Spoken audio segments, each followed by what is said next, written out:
Hello everyone. देखिए question कैसा है। स्क्वायर रूट्स का क्वेश्चन है ये। क्या मान दे रखा है? 18,225 का रूट्स दे रखा है, तो पूछ रहा है 182.25 यानी 182.25 का वर्गमूल क्या होगा। ठीक है, इसको फाइंड करने के लिए क्या करेंगे?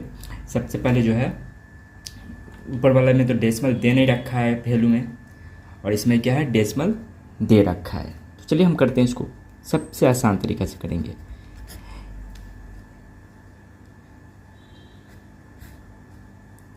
क्या दे रखा है? 182.25, यही ना। इसको लाना कितना है, इसको कन्वर्ट करेंगे 18,225 में।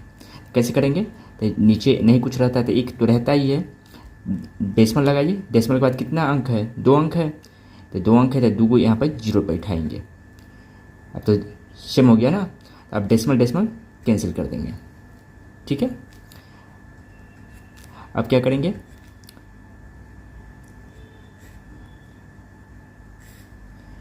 18,225 बाई 100।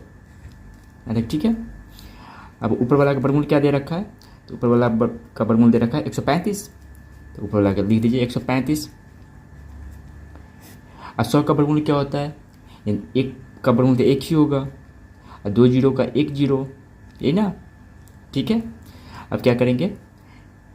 अब तो एक यहाँ पर कितना है, 135/10 आया, तो 10 आया तो डिवाइड कर दीजिए। तो डिवाइड करेंगे तो क्या करेंगे, 1 जीरो हटाएंगे और 1 अंक के बाद डेसिमल लगा देंगे। ठीक है, क्या लिखेंगे?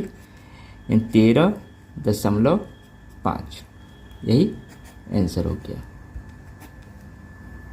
ठीक है, क्या किए? कुछ नहीं किए। देखिए जो क्वेश्चन दे रखा था ना, उस क्वेश्चन को लिखे हैं। क्वेश्चन को लिखने के बाद सबसे पहला काम करेंगे, डेसिमल हटाएंगे। डेसिमल हटाने के लिए क्या किए, नीचे में नहीं कुछ तो 1 लगाए, 2 अंक के बाद दशमलव है, दो यहाँ पर डेसिमल देख के 2 को जीरो बिठा दिए।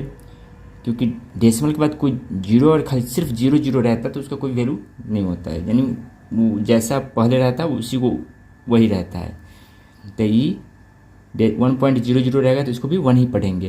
तो डेसिमल डेसिमल कैंसिल कर दिए, तो अब क्या आ गया, 18,225 बाई 100। अब 18,225 का तो रूट्स दे रखा है 135, तो 135 लिख दिए।